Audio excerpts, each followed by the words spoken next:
Please be ready for dictation of exercise number 13 from Progressive Magazine of July 2023. 5 seconds to go. Start. Assam is one of the most beautiful parts of India. Here we have the biggest river and sprawling mountains, green fields and big dense forests. All these go to make this part of the country beautiful, but they also make communications difficult. We are trying and we hope we shall succeed in maintaining the beauty and at the same time improving the communications. The Communications Ministry has under contemplation the opening up here of a number of post offices and telegraph offices. It is also proposed to have landing grounds for aircraft in convenient places where other means of communication cannot be opened. When the partition came more than 50 years ago, the country was in a very difficult position regarding food. We were importing a huge quantity of food grains from foreign countries. Thank God we are now nearly out of the wood and are able to produce enough for our needs. In the same way, we hope we shall be able to surmount other difficulties which still confront us. That has been possible because the people as a whole have realized the importance of self-sufficiency in the matter of food. They have all helped in producing more. There is no dearth of cloth now in the country. I am hoping that any other difficulties that we still have will be solved without much delay. After all, our independence is only 6 years old, and what was not achieved, not even thought of for such a long time, has been achieved within this period. I would therefore earnestly ask you to devote all your energies to the betterment of your own conditions through the council which has been established here. A constitution can be only what its people want it to be. If you make good use of the constitutional provisions, you will find they are good enough for you.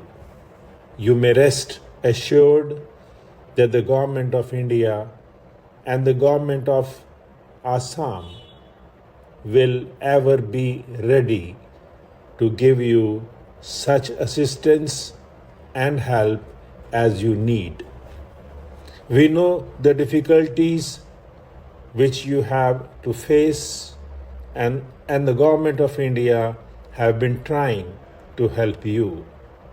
The opportunities that you have now got are of great value. They place your destinies in your own hands, and we are ready to give you such assistance as you require. This position has not been earlier when India was not free.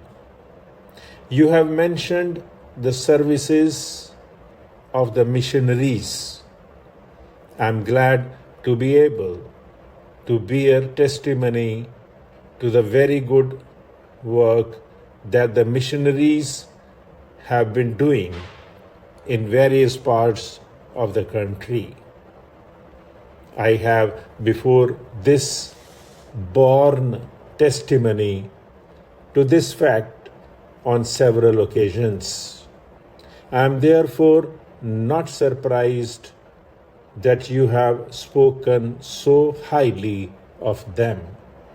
I would only suggest most respectfully one consideration for them. All of us, whether Christians or non-Christians, appreciate their services. But as Mahatma Gandhi used to say, we would have appreciated their services all the more if they had not been conditioned by one thing and rendered purely out of love for you and not with a view to conversion. But that is a point which they have to consider. Our Gita tells us that our objective should be to serve, leaving the results in God's hands. It tells us not to hanker for results but only to serve. If the service had been rendered in that spirit, it would have been still more welcome. Our Constitution pledges itself to give freedom to every individual in the country to have any faith he likes.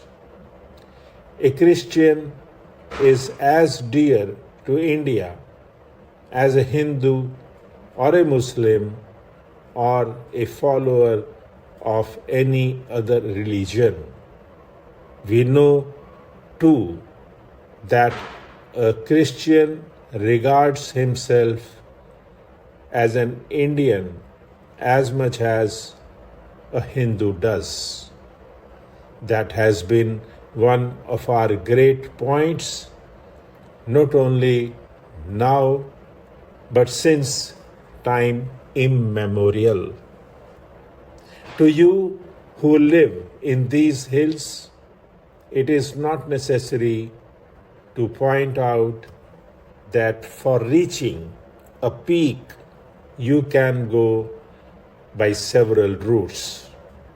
We want everyone to feel that the peak is his and he can reach it by any route that he chooses.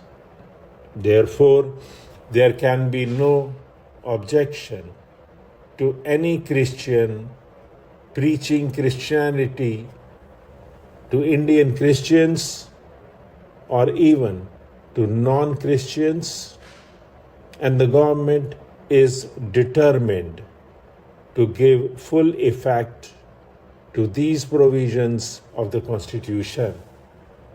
I know that for some time past, some kind of agitation with regard to missionaries has been going on.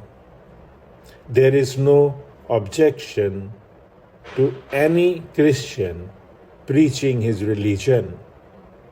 If any objection has been taken, that is not due to the preaching of Christianity, but due to other kinds of activities which some of them have been allegedly carrying on. There is even less objection to any social service which anyone has to render to the people.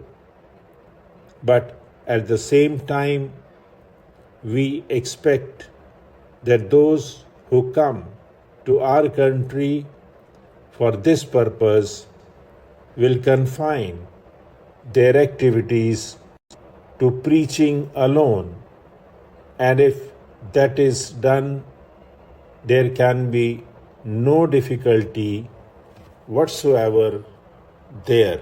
Stop.